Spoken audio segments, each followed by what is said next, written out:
बात समझते हो आप? अनमेल विवाह मतलब जिनमें एज का गैप ज्यादा हो। पहले अपने यहां पर ऐसी शादियां हो जाती कि किसी बच्चे की उम्र है 12 साल, उसकी शादी कर रहे हैं, उस बंदे की उम्र 48, तो ये तो बहुत ही मिसमैच है ना अपने आप के अंदर। तो उसने कहा इस प्रकार की कोई भी शादियां नहीं की जा सकती, न तो बाल विवाह किया जा सकता है, नहीं क्या किया जा सकता है, अनमेल, जिनमें मेल नहीं है। नाम से पता चलता है मेल नहीं दिखाई दे रहा किसी प्रकार। भाई आप 12 साल की बच्ची की 48 साल के आदमी के साथ में कैसे शादी कर सकते हो? तो ये शादियां भी बैन है और बाल विवाह ये भी क्या है, ये तो अपने दो पढ़ते हैं क्योंकि एग्जाम में यही आता है। बाकी इस बंदे ने उस समय तंबाकू पे रोक लगा दी थी। इसने कहा कि यदि किसी की जेब में नटराज या मिराज मिल गई टंगे तोड़ूंगा तुम्हारी। यहां तो तुम्हारे में से जिस जिसके जेब में है ना, आप सोच लो कि राजा जय सिंह के राज में रहे होते तुम मिराज या नटराज नहीं खा सकते। मृत्यु भोज रोक लगा दी थी कि मैं मृत्यु भोज नहीं करने दूंगा। पर ये दो बड़ी कुप्रथाओं पे रोक लगा, इसलिए इन दो के क्वेश्चन आते हैं, इसलिए अपने पढ़ लेते हैं। किस किस पे? बाल विवाह और अनमेल विवाह। समझ जाओगे क्या होता है अनमेल विवाह? Age gap. फ्रांस का राष्ट्रपति है मैक्रो। राष्ट्रपति कौन है? अभी सेकंड टर्म में चुनाव जीत के आया। पिछली बार जब चुनाव जीत के आया था तब अखबार में खबर थी कि मैक्रो जिस स्कूल में पढ़ता था उस स्कूल में उसकी जो क्लास टीचर थी, जो मैम थी, उसने मैम को जाके प्रपोज कर दिया क्लास टीचर को। और मैक्रो पढ़ता 9th में और उसने मैम को जाकर मैम शादी करनी है, तो मैम ने भगा दिया भाग यहां से। मैक्रो कई साल बाद बड़ा हो गया, तब तक मैम की शादी हो रखी थी, मैम का अपने पूर्व पति से तलाक हो गया, तो मैक्रो वापस गया कि मैम वैकेंसी खाली है। तो मैम ने मैक्रो से शादी कर ली। तो जब वो राष्ट्रपति बना तब आया कि भाई जो मैम थे, जो मैक्रो की पत्नी, उनकी उम्र है 67 साल। उनका पूर्व पति से 2 बेटे, तो सबसे बड़ा जो बेटा उसकी उम्र है 46, जो छोटा बेटा उसकी उम्र है 44 और मैक्रो की उम्र है 42। यह भी अनमेल है। ये भी कैसा विवाह है? उल्टा क्यों मानो, लड़के की उम्र ज्यादा क्यों? ऐसा भी हो सकता है। प्रियंका चोपड़ा, हाँ बापड़ा यूं जिलफ है वो टाबर, मुझे नहीं फूटी हुई इस लड़के के, कहां फंसाया जाके उसको। हाँ तो ये शादी भी, राजा जयसिंह के राज में होता तो प्रियंका चोपड़ा को शादी नहीं करने देता, क्योंकि उसने किस पे रोक लगा दी थी? अनमेल विवाह पे। कौन कौन सी दो कुप्रथाओं पे? कब रोक लगाई गई? तारीख बोलो। 10 मानवाधिकार दिवस होता है, ये ह्यूमन राइट्स डे होता है, मानवाधिकार दिवस होता है 10 दिसंबर। तो नहीं साहब, मानवाधिकारों का हनन है ये। छोटे छोटे टाबरों के ब्याह कर देते हो, मिसमैच मैरिज कर देते हो, इन सब पे रोक लगाई जानी चाहिए। 10 दिसंबर को मानवाधिकार दिवस होता है। 10 दिसंबर को शांति का नोबेल पुरस्कार मिलता है। नोबेल पुरस्कार का नाम सुना होगा। तो नोबेल पुरस्कार बाकी वाले जो है वो तो अलग अलग तारीख मिलते हैं, शांति वाला फिक्स है 10 तारीख को मिलेगा, 10 दिसंबर को मिलेगा। बाकी वाले नोबेल पुरस्कार जो है वो स्वीडन के अंदर एक शहर पड़ता है स्टॉकहोम, कौन सा शहर है, वहां दिया जाता है। पर शांति का नोबेल पुरस्कार नॉर्वे की राजधानी में मिलता है। नॉर्वे की राजधानी है ओस्लो। कौन सी राजधानी है? तो शांति का नोबेल पुरस्कार कहां दिया जाता है? ओस्लो। कब दिया जाता है? 10 दिसंबर को ही। क्यों दिया जाता है? मानवाधिकार दिवस। क्या होता है? अच्छा, राजा जयसिंह समाज सुधार के काम तो कर ही रहा था। राजा जयसिंह में थोड़ी इस प्रकार की बातें आनी शुरू हुई कि अब मैं केवल स्वदेशी वस्तुओं का प्रयोग करूंगा, अंग्रेजों का कोई भी सामान खरीदूंगा नहीं। तो कैसी वस्तुओं का प्रयोग करता था? अंग्रेजों के साथ तो भयंकर ही तनातनियां चलने लग गई थी कि गोलमेज सम्मेलन में वहां पर जब गए तो पूछा कि भाई भारत में किस प्रकार का शासन होना चाहिए? तो इसने कहा लोकतंत्र। कैसा होना चाहिए शासन? तो अंग्रेजों का दिमाग खराब है यार, तो खुद ही राजा है, लोकतंत्र की बात कर रहा है। इसने कहा अलवर में तो स्थापित करेंगे अब हम। और अलवर में इसने गांव में चुनाव करवा दिए थे। उस टाइम पंचायतों के चुनाव होने लग गए थे। अपने भारत में पंचायतों के चुनाव ढंग से शुरू हुए 1993 में। पंचायतों के चुनाव कब के बाद शुरू है? भले आप कितना ही कहो कि हमारी पंचायती राज व्यवस्था 1959 में शुरू हो गई थी। अपने पढ़ते ही है कि 2 अक्टूबर 1959 को पंचायती राज व्यवस्था की शुरुआत हो गई, पर पंचायती राज व्यवस्था ढंग से लागू 93 में हुई है। तब तक अपने चुनाव का कोई मतलब ही नहीं होता था। न तो रेगुलर चुनाव होते थे, न सरपंचों को रुपए मिलते। सरपंचों को रुपए नहीं मिलते थे। तो मैंने वो गांव वाला किस्सा नहीं सुना है कि मेरा वो गांव के अंदर एक सुना हुआ है कि दादाजी ने एक दिन कहे कि वो जो अपने गांव के अंदर है ना, वो पहले पैसे वाले थे, फिर क्या हुआ, अब क्यों नहीं, अब तो उनके पास पैसे नहीं है, कि फिर वो सरपंच बन गए। फिर तो और पैसे आने चाहिए थे। अरे 3 बार सरपंच बन गए थे, फिर तो और पैसे आने चाहिए थे। तो उन्होंने कहा कि नहीं, पहले सरपंचों को कुछ ही नहीं मिलता था। सरपंच एक पोस्ट ही हुआ करती थी। उल्टा जो सरपंच बनता उसके रुपए ज्यादा लगते। कि 5 साल सरपंच है तो 5 साल तक हॉस्पिटल में किसी को लेके जाना है तो सरपंच लेके जाएगा। गांव में कोई कलेक्टर आ गया, मंत्री आ गया, तो खर्चा पानी कौन करेगा? कलेक्टर करेगा। और कोई गांव के अंदर तमाशा आ गया, रुकना कहां पे है, तो वहां पे जाके उसके सरपंच के घर पे रुको। सरपंच के बेचारे के इतने खर्चे हुआ करते थे कि सरपंच गरीब हो जाता। तो एक बार भारत सरकार ने, राजस्थान सरकार ने, भारत का राजस्थान सरकार ने, और 5 साल के लिए सरपंच बनाया। अब 5 साल बाद दोबारा चुनाव करवाने थे, और राजस्थान सरकार ने कहा दोबारा नहीं होंगे चुनाव, जो पिछला सरपंच उसी को रखा जाए। तो उसने कहा नहीं। राजस्थान सरकार ने कहा नहीं, रहेगा तो रहेगा। अब 5 साल और रहेगा, तो कितने साल हो गया? 10। अब वापस आज चुनाव की बारी है, राजस्थान सरकार ने कहा नहीं नहीं, चुनाव नहीं कराएंगे, एक बार और। उसने कहा मैं रोने लग जाऊंगा। ये क्या तरीका है ऐसे? तो वो एक सरपंच कितने साल रह गया? 15। और उस 15 साल वाले में जो सरपंच रहे वो सारे बर्बाद हुए। 15 साल तक आपको घर से रुपए लगाने पड़े। ये अब है 1993 के बाद कि पहली बार सरपंच बने तो बोलेरो, दोबारा बने तो स्कॉर्पियो, तीसरी बार बने तो फॉर्च्यूनर। ये अब हुआ है, पहले सरपंचों के पास कुछ भी नहीं था। पर इस आदमी ने यार उस टाइम 27-28 के आसपास में पंचायतें स्थापित कर दी थी कि गांव में, गांव का मैटर गांव वाले देखे। और ये धीरे धीरे वैसे ला रहा था, पहले पंचायतें बनाएंगे, फिर अपने जिला परिषद वाला बनाएंगे, फिर अपने विधानसभा बनाएंगे। फिर इस बीच अंग्रेज हटा ही देते हैं बाद में इसको। इतना ज्यादा ही प्रोग्रेसिव हो गया था यार, लिखो ज्यादा पंगा तो उस चीज के लिए पड़ने लगा। 2-3 वैसे कांड कर दिए राजा ने। एक तो वो अंग्रेजों की एक कोई कार बनाने की कंपनी हुआ करती, रोल्स रॉयस। और वो रोल्स रॉयस की जो कारें थी वो बहुत ही कम बनाया करती, वो केवल रॉयल लोगों को ही दिया करती। बंदा पहनने लगा खादी, स्वदेशी वस्तुओं का प्रयोग है, तो कपड़े कैसे? खादी के। तो एक बार वो खादी वाले कपड़े पहने हुए वहां रोल्स रॉयस कंपनी के ऑफिस चला गया और उनको जाकर मुझे रोल्स रॉयस लेनी है। उन्होंने खादी वाले कपड़े देखा, उन्होंने कहा फकीर पता नहीं कहां से आया। तो उन्होंने कहा भाई साहब आपकी बस की बात नहीं है, आगे कोई दुकान देख लो, मेला लगा होगा, खिलौने ले जाओ, वहां कार वाले आपके कार नहीं मिलेगी। क्यों नहीं मिलेगी? यहाँ महंगी मिलती है, हम केवल राजा महाराजाओं को देते हैं। मैं राजा हूं। अरे मजाक नहीं करते, सुबह सुबह बोने का टाइम है, क्यों दिमाग खराब करे यार, आगे चल। तो कहा कितनी है तुम्हारे पास? 6। का पैक करो। 6 थी उस दिन वहां पे, 6 ले आया, अलवर में लाके नगर निगम में लगाई। सुबह शाम दोनों टाइम गाया करती थी, कचरे वाला आया जरा कचरा निकाल। आगे लगाई झाड़ू, झाड़ुएं टांगी थी उनके दोनों, और ये अलवर में कचरा उठाती। अब रोल्स रॉयस कंपनी कार बना के किसी राजा के पास जाए और राजा को जाके सर नया मॉडल आया और आप ये खरीदो, रॉयल लोगों की रॉयल पसंद रोल्स रॉयस आपके लिए स्पेशल बनाई है सा। और वो राजा हंस के कहे कि वही जो आजकल अलवर में सफाई का काम करती है, वही जो अलवर में कचरा उठाती है। इसलिए रोल्स रॉयस कंपनी यहां आई अलवर, और उसने आगे हाथ जोड़े कि बापूड़ा या तो ढंग से चला ले या हमें वापस दे दे। तो वो बेचारी वो 6 तो लेके गई वापस, माफी मांगी, एक गिफ्ट में और देगी कि तू रख ले, एक नई दे के जाएंगे नया जो मॉडल आया। तो अंग्रेजों के साथ वो तनातनी चले। शिमला में घर था, शिमला में अपने राजा महाराजाओं खूब सारे हाउस हुआ करते राजाओं के।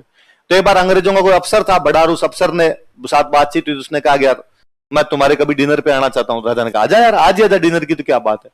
शाम को बेचारे अफसर के कोई काम आ गया, तो उसने अपनी वाइफ को कहा कि देखो राजा को डिनर पे जाना था, कहा हुआ है मैं जा नहीं सकता, इसलिए प्लीज तुम जाओ वरना राजा नाराज होंगे, और वहां राजा रानी है तो तुम आराम से मिल के आ जाओ और डिनर करके आ जाओ। वो अंग्रेज महिला थी, वो डिनर करने के लिए गई, वो साथ में लेके गई कुत्ता। उसने ले जाके वो कुत्ता जैसे घर के अंदर लाने लगी, तो राजा ने कहा कुत्ता तो रहेगा बाहर और तू आजा डिनर कर ले। उसने कहा कुत्ता नहीं है, टॉमी है।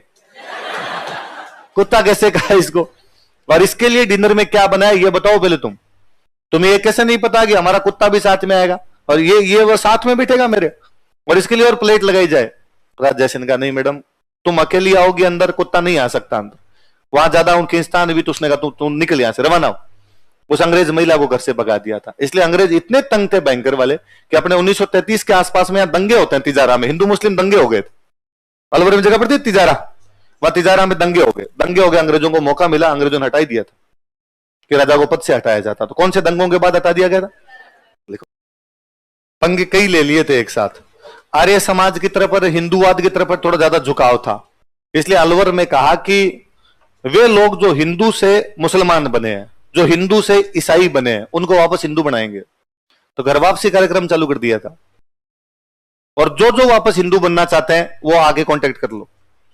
भाई हिंदुओं में लफड़ा क्या था? हिंदुओं में यह था कि हिंदुओं में एग्जिट है, एंट्री नहीं है। हिंदू से कोई मुसलमान बन सकता है, हिंदू से कोई सिख बन सकता है, हिंदू से कोई ईसाई बन सकता है, कोई हिंदू कैसे बन सकता है इसकी कोई विधि नहीं। और अपने उल्टे यहां प्रतिबंधित है। कोई आके कहता भी दूसरे धर्म वाला कि मैं तुम्हारा बनना चाहता, ना ना तू रवाना हो यहां से, अरे तुमने ये कर रखा, ये कर रखा, ये कर रखा, हम नहीं बनाएंगे। अरे मैं ये छोड़ने के लिए तैयार हूं, अब आने दो। तो फिर तू इधर आएगा तो कौन सी जात में लाएंगे? यहां पे तो मुख्य सत्य था जाति, और जाति जन्म के साथ में आती है आपके साथ में। तो यहां पे अपने एंट्री वाला सिस्टम ही नहीं था। इस बंदे ने कहा कि यार जो हिंदू से किसी दूसरे धर्म में गए उनकी पहले कोई ना कोई तो जाति रही होगी। जब वो हिंदू थे तब कोई ना कोई तो जाति थी, हाँ कोई ना कोई जाति थी, तो इनको वापस ले आओ और वापस उसी जाति के अंदर ले जाओ। तो किसी आदमी ने ये अपने मेवों वाला जो इलाका मेवात है, मेवात वाले में जो ये मेव मुसलमान थे, ये मुसलमान बन तो गए थे लेकिन कल्चर चेंज नहीं हो पाई थी, इनकी कल्चर अभी तक हिंदुओं जैसी पड़ी थी। और वहां पर इस आदमी ने जाके खूब सारे गांवों को वापस हिंदुओं में कन्वर्ट करवाया। और वैसे एकदम कि भाई अलवर के किले के बाहर में एक पंडित जी बिठाए, उन पंडित जी को गंगा जल दिया, तुलसी के पत्ते दिए और जनेऊ दी। तो पंडित जी कोई आए उसको बनाओ अपने। तो कोई बंदा आया पंडित जी के पास, पंडित जी निकाले पहन जनेऊ, मुंह में ले गंगा जल, तुलसी के पत्ते मुंह में ले और बोल ओम भूर्भुवः स्वः, आज के बाद तू क्या है।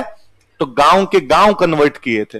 अब दिक्कत यह आई कि मान लो किसी भी एक जाति का कोई गांव था और वो किसी टाइम के अंदर मुसलमान बन गया या ईसाई बन गया या सिख बन गया, किसी दूसरे धर्म में गया। ज्यादातर मेव वाला इलाका था तो यहाँ मुसलमान बने हुए थे, ज्यादातर हिंदू से मुसलमान बने किसी एक जाति के लोग।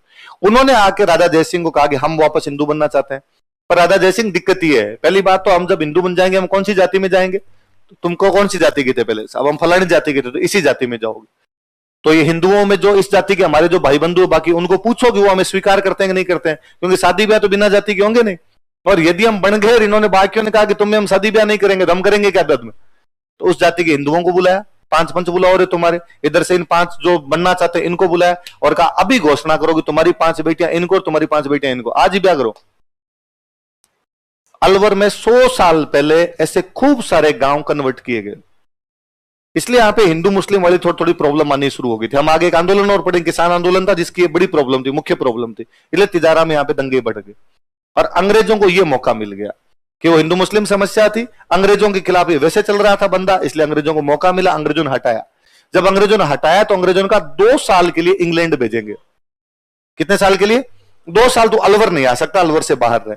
अंग्रेजों को यह लगा कि 2 साल तक राजा जब राज्य में नहीं रहेगा तो जनता भूल भाल जाएगी और अपने नया राजा बना देंगे, फिर आ भी जाएगा तो क्या करेगा। वरना जनता में भयंकर प्रभाव था, जनता दीवानी थी राजा जयसिंह की। 2 साल बाद में बंदा इंग्लैंड से वापस जब अलवर आता है तो अलवर में सुबह रेलवे स्टेशन पे उतरा था, अपने महल तक जाने के लिए शाम हो गई थी। अलवर की जनता ने भयंकर स्वागत सत्कार किया, चारों तरफ राजा जयसिंह की जय के जयकारे गूंजे। तो अंग्रेजों के समझ में है कि पार नहीं पड़ेगी, इस बंदे को 2 साल बाद भी जनता इतना ही चाहती है, तो कहा निष्कासन को बढ़ाया जाता है और तुम आज जीवन ही अलवर नहीं आ सकते वापस। तो बाद में बंदा पेरिस गया, पेरिस में 37-38 के आसपास में, वहीं पर पेरिस में बाद में डेथ हो जाती है। कौन राजा है? इसका मतलब हिंदी अपने 2 रियासतों में राष्ट्रभाषा बनी। कौन कौन सी 2 रियासत है? ये तो भरतपुर में रह के अलवर। कारण है क्यों इन दोनों को हिंदी आती थी, ये यूपी के टच में है, हिंदी भाषा थी यूपी की। यूपी के टच में अपने कौन से लगते हैं? अलवर और भरतपुर, इसलिए इनको हिंदी आती, बाकी राजस्थान को हिंदी आती ही नहीं थी। जब हिंदी नहीं आती है तो आप नेशनल लैंग्वेज घोषित कैसे करोगे? इसलिए अपनी भाषा यहां पे राजस्थानी थी। अपनी भाषा कौन सी थी? या चला करती अपने फारसी, डॉक्यूमेंट की भाषा फारसी खूब चला करती थी। हालांकि इस टाइम तक आते थे फारसी का प्रभाव थोड़ा कम होने लगा था, अब भाषा आ गई थी इंग्लिश। तो डॉक्यूमेंट में कौन सी भाषा यूज लेने लगे थे? पहले पूरे मध्य काल में अपनी जो प्रशासनिक भाषा हुआ करती वो कौन सी हुआ करती थी? फारसी हुआ करती। पहले पढ़ा लिखा आदमी, इसका मतलब उसको कौन सी भाषा आती? इसलिए बाद में डायलॉग ही है, हाथ कंगन को आरसी क्या, पढ़े लिखे को हाथ कंगन को आरसी क्या। क्या मतलब इसका? आरसी क्या होता है? शीशा, दर्पण, कांच, मिरर जो होता है उसको क्या बोलते हैं? आरसी। क्या बोलते हैं? हाथ कंगन को आरसी क्या गया? हाथ में यदि कंगन पहन रखे हैं उसके लिए कांच में देखने की आवश्यकता, कि आपने कोई रखड़ी पहनी तो आपको देखना पड़े कि भाई कैसी लग रही है कैसी नहीं, कोई बिंदी बिंदी लगाई तो देखना पड़े। और कोई यूं हाथ में चूड़ियां पहन कर यूं कांच में थोड़ी देखता है कैसी लग रही है, हाथ वाली चूड़ियां तो डायरेक्ट ही देख लो। तो हाथ कंगन को आरसी क्या, कि हाथ में यदि कंगन है तो उसके लिए आरसी की आवश्यकता, उसके लिए आरसी क्या चीज? आरसी नहीं चाहिए उसके लिए। पढ़े लिखे को फारसी क्या? वैसे पढ़े लिखे आदमी के लिए फारसी कोई बड़ी बात है। और फारसी का कितना प्रभाव रहा होगा कि आज भी कोई आदमी ज्यादा ज्ञान की बातें करे तो गांव में कहते चुप रहे, फारसी जड़ है। पहले ज्ञान वाले आदमी के पास होती क्या थी? फारसी। बाद में फारसी का स्थान लेना शुरू कर दिया था इंग्लिश ने। जब अंग्रेज आए तो कौन सी भाषा आ गई? इंग्लिश आ गई। इंग्लिश आई तो उसकी प्रतिक्रिया जो दिखाई दी कि भारत के लोगों का आगे अब हम अंग्रेजी का प्रयोग ही नहीं करेंगे, तो भारत के लोग यूपी साइड अगर इधर के नेता हुआ करते तो हम किसका प्रयोग करेंगे? हिंदी का। तो ये अपने यहां पे भी राष्ट्रवाद आया अलवर भरतपुर में, इन्होंने कहा हमारी भी राष्ट्रभाषा कौन सी है? कौन सी है? जैसे अपने यहां पे सामंत हुआ करते थे ना, वैसे इंग्लैंड में होते ड्यूक। अपने यहां सामंत होते, वैसे इंग्लैंड में क्या हुआ करते? तो एक जगह पड़ती है इंग्लैंड में एडिनबर्ग, वह एडिनबर्ग का ड्यूक एक बार यहां पर आया, लंदन से यहां पर आता है, अपने अलवर आता है। ये जब एडिनबर्ग का ड्यूक यहां पे आया था तो इसके स्वागत में उस समय अलवर के अंदर एक महल बनाया गया था, सरिस्का का अभ्यारण्य अपने वहां पर महल बनाया गया, इसलिए महल का नाम ही हो गया सरिस्का महल। कौन सा महल हो गया? तो सरिस्का महल का निर्माण कौन से राजा ने करवाया? जयसिंह। किसके आगमन के समय? Duke of Edinburgh. लिखो, देश आजाद कब होता है? 15 अगस्त 1947। 30 जनवरी 1948 को गांधी जी, है ना, गांधी जी का असैसिनेशन हो जाता है।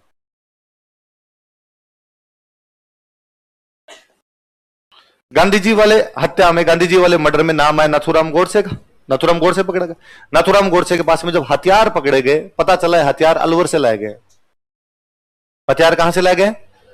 अलवर से। हथियार कैसे आए? तो पता चला कि अलवर ये लोग 2-3 बार जाके आए थे। तो अलवर किससे मिलके आए थे, किसके पास जाके आए थे? उन दिनों अलवर में एक प्रधानमंत्री हुआ करते, वीएन खरे। क्या नाम था? विष्णु नारायण खरे नाम करके एक प्रधानमंत्री हुआ करते, खरे से मिलके आए थे। तो अलवर के प्रधानमंत्री को गिरफ्तार कर लिया गया। तो जब प्रधानमंत्री को गिरफ्तार किया तो कहा यदि प्रधानमंत्री को इस बात की जानकारी, इसका मतलब राजा को भी रही होगी, राजा का प्रधानमंत्री, इसलिए राजा को गिरफ्तार कर लिया। एक राजा जिसको गांधी जी की हत्या के आरोप में गिरफ्तार कर लिया गया था, राजा कौन है? और दिल्ली में नजरबंद किया दोनों को, खरे को और इनको, और कहा जब तक मामले का फाइनल डिसीजन नहीं आता तुम बाहर नहीं जा सकते, यहां से अपने घर के अंदर रहोगे, नजरबंद हो। हालांकि फाइनल डिसीजन आया तब पता चला न तो खरे को कुछ पता था और न जय सिंह को कुछ पता था, सॉरी तेज सिंह को कुछ पता था। तो तेज सिंह तो बाद में दिल्ली रहने लग गए थे, शांतिपूर्ण जीवन ही बिताया था अपना पूरा। और जो वीएन खरे था, खरे ने बाद में लोकसभा का चुनाव लड़ा, 52 में भोपाल से लोकसभा का सदस्य बना और भारतीय संसद का मतलब वो वेल रेपुटेटेड मेंबर वैसे माना गया। पर दोनों बंदे गिरफ्तार किए गए थे। तो कौन से एक बंदे को गांधी जी की हत्या के आरोप में राजा को गिरफ्तार कर लिया गया? तो राजा कौन था? लिख लो।